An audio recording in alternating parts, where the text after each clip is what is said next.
Sanibonani bakwethu umthando kunibingelela nginamukela ohlelweni lethu lezindaba i-Premier TV1 bakwethu mawuqala ungena ku-channel lethu sicela ukuthi like uphinde usubscribe ungalenzi phela iphutha lokukhohlwa ukushare link lethu ukuthi sindlondlobale njalo bathi-ke #our quality is the best trust and believe it bakwethu niyazi-ke ukuthi sihleli siphethe indaba ezimnandi namhlanje siniphathele umgodi wesambane umfana kaNtuli phasi le eshowe. Sanibonani ingane zakwethu bafowethu lo enimubukelayo njengamanje umgodi wesambane umfana kaNtuli niqhamuka phansi le indaba zaseshow.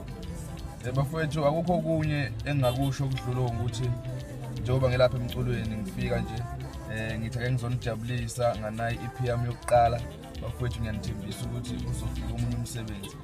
Ngithi anganazise ingane zakwethu ukuthi lapha ku TikTok selikhona ipage kaMgodi wesambane. Abantu abangibengicela nje ingane zakwethu ukuthi niphuthume khona bakithi ke niyo follower lapha bakithi ngiyanithembisa ukuthi akhona amanye amavideo azayo lapho engizobe ngiperformela khona abantu nibuke nokudlala kwensizwa bakithi. Ingoma zami bafowethu zitholakala kuyo yonke indawo onke ama platform Spotify, YouTube.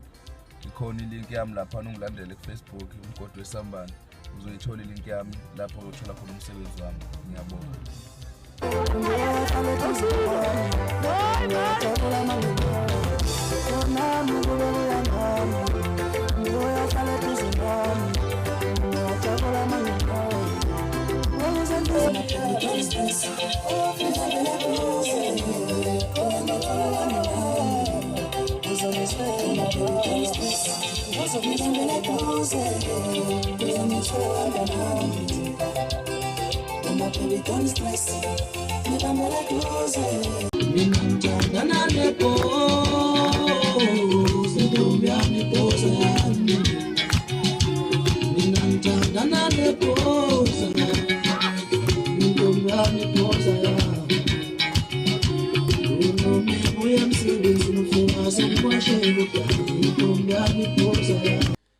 Kala skinci sami ututuza abagulayo abalele zibhedlela benze betutuze yawo bese kuba khona lapha ethi nababoshiwe nabashonelwe benze betutuzeke nabo bekhulule yawo.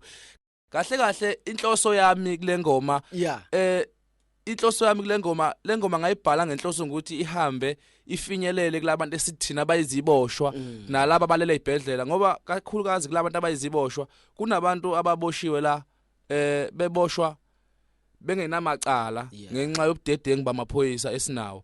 Manje le ngoma kuye kungithinte kabuhlungu mangithola ukuthi kunezinsizwa ezivalelekile emajele ngoba kukhona ezinye esizaziyo ezehlelele leso simo.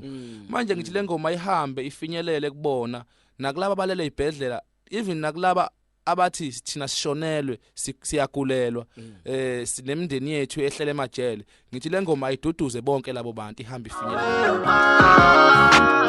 Awusuka mafana sesibuyile egcekeni wafika amakhosi endaweni wathula kumshinde ebandleni onenkinga kabuyele eceleni ithina amabhinqa siyaqoka ukotela lahlela uplan udango uqoka usketsheni nyathela nge-happy